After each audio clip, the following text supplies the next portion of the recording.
Happy Sunday. Welcome to The Science Behind with Harper Creffitz. This episode is the science behind fast fashion.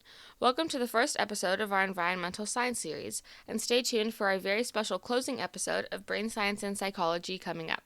In this episode, I'm going to cover carbon emission, the involvement of water, and overproduction. Let's get into it.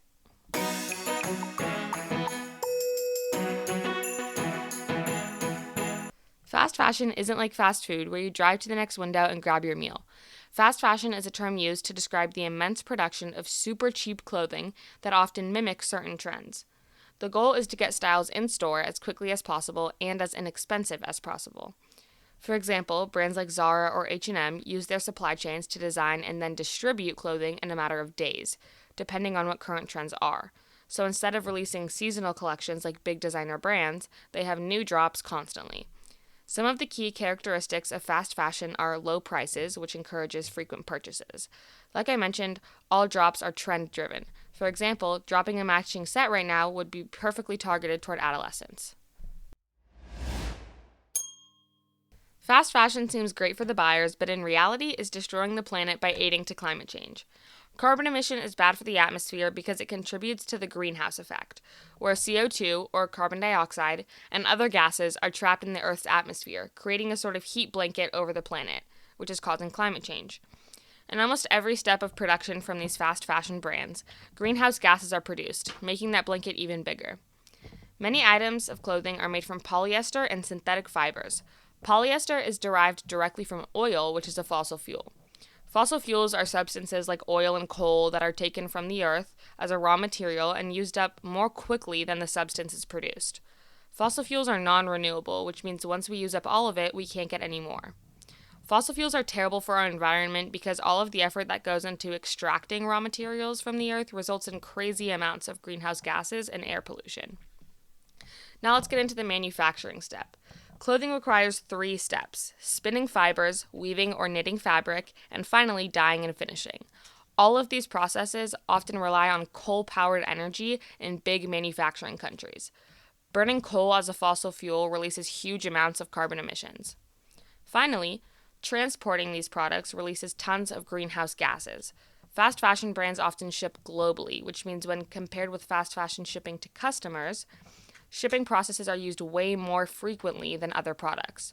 Most fast fashion brands use air freight, which is the fastest form of shipping on a global scale and is about 100 times more polluting than maritime shipping. So fast fashion doesn't just impact carbon emissions and add to the ever-growing heat blanket on the earth. It also impacts water, and a lot. A single t-shirt uses about 2,500 to 3,000 liters of water to make because of how water-intensive cotton is. There are also massive amounts of water used to dye and finish clothing. Now, this water isn't just room temperature. It's often heated, which means there's high energy use, adding to the greenhouse effect. There's one thing we're missing here, and that's consumer use. Washing your clothes takes so much water. That washing machine doesn't get those clothes pristine by itself. This water is heated, taking up 80% of the energy that is used in what they call a clothing item's use phase, which is before it's discarded. Besides water consumption, fast fashion also aids water pollution. Once you dispose of the clothes you don't want anymore, landfills spread dyes and chemicals into soil and groundwater. Fast fashion is a huge victim of this because, like I said earlier, they have so many constant drops, which means things are also constantly going in and out of style, making that landfill huge. The fashion industry is one of the largest water consumers globally and is responsible for 20% of global industrial wastewater pollution. Our final thing to look at is toxic chemicals. There is very heavy use of pesticides and fertilizers when extracting raw materials. The runoff from that contaminates rivers and lakes, causing damage to the ecosystem. Fertilizer runoff also releases nitrous oxide, which is a greenhouse gas. Dyes, bleaches, and finishing agents are used in the process and are not only harmful to the surrounding ecosystems, but also human health. Toxins like lead and others are often found in fast fashion items and can be absorbed through the skin. There's also poor ventilation in garment factories where these chemicals are used, causing even more harm to workers. Let's talk microplastics. You hear a lot of people talking about these lately because they're taking over. Microplastics pollute the environment and human bodies, which is making them such a big worry. These microplastics shed from synthetic fibers like polyester and enter waterways, causing them to be found in oceans, drinking water, and even the human body. Fast fashion businesses produce tons upon tons of these microplastics. Alright, now that we know all the terrible things fast fashion does to our environment, let's talk about the actual buyers. Overproduction and overconsumption. Overproduction is exactly what it sounds like, making far more of something than ends up being used. Fast fashion is one of the biggest examples of this. Because of constantly changing trends, new products to fit what currently popular are produced in huge amounts, and fast fashion brands prioritize the amount of the product over the quality.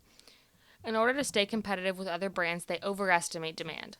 As you can guess, this leads to a huge surplus or extra amount of clothing. Now, what happens to this extra clothing? Well, your used to be favorite t-shirt has a few paths to travel down. It's either sold for a discounted price, which encourages more consumption, destroyed to protect brand image, sent to landfills, or exported to other countries where it will still end up as waste. As you know by now, those landfills don't exactly glorify the environment. Overproduction amplifies all those terrible effects we talked about, like water pollution, the greenhouse effect, and waste. The shores of Ghana and the Atacama Desert in Chile are both homes to mountains of unsold fashion, often referred to as the textile graveyards. Cotton is natural, but polyester, as I mentioned earlier, can take up to 200 years to decompose in these landfills. Now for overconsumption, buying and using more clothes than you actually need, often only wearing something a few times. This also comes from chasing trends and only wearing something a few times before you get rid of it and decide it isn't your style anymore. This derives from a lot of things. Social media pushes micro trends, which constantly go out of style. Low prices make purchases easy to justify.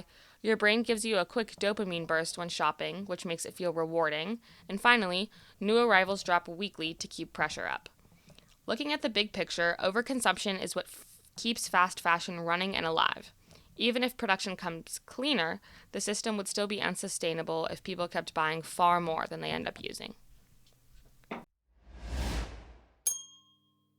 Let's close out with a quick recap.